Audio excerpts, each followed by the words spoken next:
Yes guys, welcome back to another video. Welcome to the George Benson Football Channel. It is match day. If you're excited for this game this afternoon, smack a like on the video and subscribe to GBFC because this is not the only piece of content that you'll be getting from me today, because 6 things we learned will be out straight after the game. And this time, I'm going to try and get the match day vlog out as soon as I possibly can. Hopefully, this is a day to remember. Chelsea making it to a Club World Cup final. I'm buzzing, and I think you guys should be too. We've played well in this tournament this year, but obviously I did the match preview that was the previous video on the channel. It was yesterday's PM upload. I'm trying to do 2 videos a day this summer. And within that video, we obviously hadn't seen Enzo Maresca's press conference, but the truth is I had to record it early because I was supposed to be in the air right now, but instead of that it's yet another flight delay, 8 hours. So I took a refund from that one because I don't trust that it was ever actually going to go, and now I'm flying in the morning. So I had another time to make another video here for you guys. We've got Chelsea news today. We're going to talk Dassasi, Lavia, João Pedro, Mike Maignan, and the latest regarding Noni Madweke. But first of all, I just want to address this from the press conference because, again, lots of managers, lots of people, I've seen it all over the internet, and I'm not going to lie, this educated me as well as Moresca. So I'm not going to call Moresca out for this because, you know, I could have done the research and found this out too. But it has been very much an idea that the South American teams haven't had to play as much football going into this tournament as, for example, Chelsea. We've played around 60 matches this season already. Enzo Maresca is obviously saying about the Brazilian or South American teams haven't had to play that many games. And then a journalist, a reporter in the press conference has actually informed Maresca that 70 matches have been played by Fluminense in the same period of time that Chelsea have played all of those 60 matches. And Enzo Maresca was literally speechless. You guys can see the image here. And I just wanted to correct that because I've also been saying this in various videos over the course of the past few weeks. And as much as I'm not a journalist, I just give my thoughts and opinions on the news. I'm not like a digging deep reporter. I just give my feelings on things. And I think that's what you guys come here for. At least I hope that's what you come here for. But I didn't know this either. So we're talking about a team that's played even more football than Chelsea going into this one today. They've got a lot of older players. This is basically Experience FC against Youth FC, Chelsea Football Club. But just wanted to get that in there at the start of this news video. Make sure you subscribe to GBFC and smack a like on today's video. Let's begin now with the latest Chelsea news. This is from French journalist Fabrice Hawkins. Villarreal contacted the French defender Axel Dassasi. Negotiations ongoing. Newcastle keeping an eye on him and other Premier League and Italian clubs monitoring. Chelsea will ask around 30 million euros. Dassasi expected to leave Chelsea this summer. Now remember back to when we sent Dassasi on loan to Aston Villa. We got £5 million for that. If Chelsea can sell Axel Dassasi for 25 million quid, this disaster averted, I'm gonna say. This was one of the signings that I genuinely think was a big mistake. There have been a lot of good signings that we've made since the new ownership have come in, but there's also been a very strong handful of signings that were a waste of time, that suggested to me that we didn't really do the right planning. Axel Dassasi being one of them. You could potentially argue that Badiashile was another one of those. Maybe. I think there's a good defender in Benoit Badiashile, but I'm not sure if it's at the level necessary at Chelsea. But with Axel Dassasi, man, this guy has given me so many moments where I'm just like, what on earth are you doing? And if it wasn't for the fact that he jumped in the crowd to celebrate a goal at Crystal Palace, I think I would have demanded that he was sold sooner. That kind of gave him a bit of leverage for me. But Villarreal, Newcastle, other Premier League clubs, Italian clubs. When I watched Axel Dassasi at Aston Villa, I just wondered if it was a Chelsea problem. But then there were also plenty of times at Villa where I was like, well, that's why we're trying to get rid of him. But if we get 25 million here, if you watch the video that I posted yesterday, you guys will see that we did like a big graphic where we look at the squad depth and we rated the Chelsea squad depth in all positions. Dassasi is one of the players that we're looking to sell, but we're looking to sell tons of players going into this transfer window to end up with a squad that is hopefully getting rid of multiple deadwood players and Enzo Maresca being left with quality. That's the goal that we're looking for here. Dassasi to leave, I think we've all got to be relatively happy with this, haven't we? Let's move now into the latest on Romeo Lavia. As I said, I made the preview yesterday, so I was supposed to be in the air right now at the time of me recording this, so there wouldn't have been time to get the preview out post-press conference, but in the end, I could have done it. But Romeo Lavia is training, but not with the group. He won't be ready for tomorrow. That is today. So there's no Romeo Lavia. And I want to put up on the screen what my Chelsea starting 11 was. And I would say for me now, I don't really change too much here, other than the fact that I would put Andre Santos where Romeo Lavia is. I think Santos is ready. We obviously saw him play 90 minutes in the last game. And once more, I don't think you can underestimate the Brazilian experience. The fact that he was obviously playing at Vasco da Gama, understands how these guys play. Thiago Silva is obviously going to have a big say in what happens in this match. If Thiago Silva's on his A game, no matter who Chelsea have up front, no matter how we attack, it's going to be very difficult. So I think Chelsea here, that we're playing against a player that's one of the most experienced, best centre-backs in world football, who knows the ins and outs of almost everything, good and bad, about our players. And he is going to want to go out there and try and win this trophy for Fluminense. So I think Chelsea also will need some smart, intelligent players that understand the Brazilian game out there. Obviously, João Pedro used to play for Fluminense, but I think Andre Santos, for me, it's a direct. If Lavia comes out, Santos goes in. The next piece of news, I want to talk about the comments here from João Pedro, because João Pedro's spoken and Enzo Maresca has also spoken about João Pedro, and I think it gives us a good insight into what we can expect from João Pedro at Chelsea moving forward. So this is a tweet here from Ben Jacobs. João Pedro says he was working with a personal trainer during his holiday in case the Chelsea move came off. I was in Rio, but I had a personal trainer with me. I trained as well, so I was ready. Imagine if I didn't train and Chelsea called me to come, then it would be far more difficult.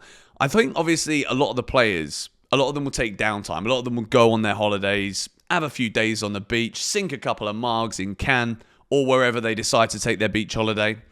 But I think João Pedro being ready and waiting for this Chelsea call, we saw countless times towards the end of the season that there would be lots of different briefings coming out about Chelsea interested in this guy, Chelsea interested in that guy.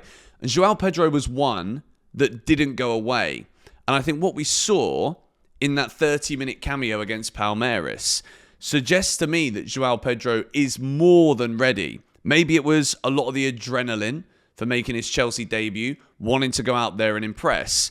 But again, I do think it's very different to come on with 30 minutes to go against a team that were tiring than it is to start the game today. I'm obviously talking a lot about things that we've discussed in the match preview, which was the previous video, but let me know your thoughts on this in the comments. Now, in terms of what João Pedro thinks his best position is, this is very interesting. I'd say I am a striker. I like to play as a number 9, but I also like to feel free on the pitch, and that's what Enzo said to me. Play like a number 9, but come deeper to link up with the other players. I'm a very technical player. I like to score as well. I play like a 9, but I also have the mind of a 10 as well. I think this combination will be good for my teammates and for Chelsea. Now, this very much confirms to me that João Pedro will be an option as a number 9 for Chelsea. It also begs a big question as to who it's going to be that starts today. Is it Jackson? Is it Pedro? And when you see here about what Enzo Maresca is speaking to João Pedro about, being able to come deeper to link up the play, this is exactly what Maresca wants from Nicholas Jackson. The one thing I would be concerned about here, but I'm not too concerned anymore because we've got Liam Delap as a number 9 option, is quite often when the striker at Chelsea is having to drop deep to do a lot of the build-up work, the arrival into the box isn't as alert, ready, and instinctive as what I'd want it to be. And what I mean by this, the results of it are, we put lots of crosses into the box, but how often are we converting those chances? With João Pedro, I certainly think he's got a lot of attributes that would benefit playing as an outright number 9, but I do think we're going to see a lot of rotations because João Pedro, in my opinion, is a versatile player that can play on the left wing, can play as a 10, can play as a 9. So let's see how that looks as we move deeper into the season. Now, transfer news. I'm not happy about this, and I'm going to give my thoughts today. AC Milan manager Allegri also confirms Mike Maignan to Chelsea deal now completely off. I'm very happy he decided to stay. Mike remains the captain and is one of the best goalkeepers in Europe. Now, Allegri is speaking facts here. Mike Maignan is one of the best goalkeepers in Europe, and I think Chelsea have fumbled this one. I was very much hoping that as this transfer window went on a little bit, that Chelsea would be able to renegotiate with AC Milan, that there would still be a player that next year would be leaving on a free transfer, so maybe once we got rid of that Club World Cup tax, Chelsea could have gone back in. And for me, I find it baffling that we have had so many mixed messages about Chelsea want a new goalkeeper. We actually go in for Mike Maignan, but then it's okay, we don't want a new goalkeeper. I think Chelsea have fumbled this one massively. And the goalkeeping position is one that you just don't skimp on. You don't look at the keeper and be like, yeah, I think we're going to make do with somebody average or below average in some cases. So for this, there was a lot of rumours about what the actual figure was that Chelsea put in. But realistically, AC Milan wanting 20 million, even for a goalkeeper in the final year of his contract. I hope that Chelsea have got an answer to this. And if it does mean we go for Mike Maignan on a free next year, I pray as a result of that, we are not sat here on GBFC game after game after game talking about points dropped because we've either fumbled the ball into the back of the net with one of our keepers, or we keep giving the ball to the opposition and them scoring goals because the distribution ain't good enough. The goalkeeping position is a key one. I don't think for 1 second that Enzo Maresca truly believes that he's got the right caliber of goalkeeper at this football club. So, as much as I will say, João Pedro, I think, good business. Liam Delap, good business. Asugo, so far, good business. Esteval, good business, all right? I'll praise what needs to be praised.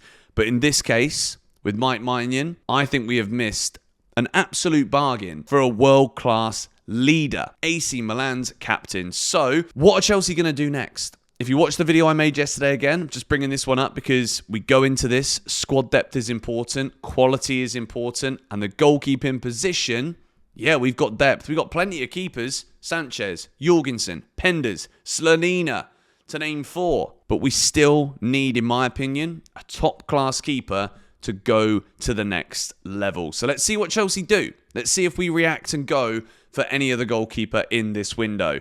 Arsenal talks with Chelsea and Noni Madweke are progressing positively. A deal worth around 50 million euros could be sealed by the end of the week. Mikel Arteta is a big fan of the Englishman and believes he can turn him into a top-class left winger.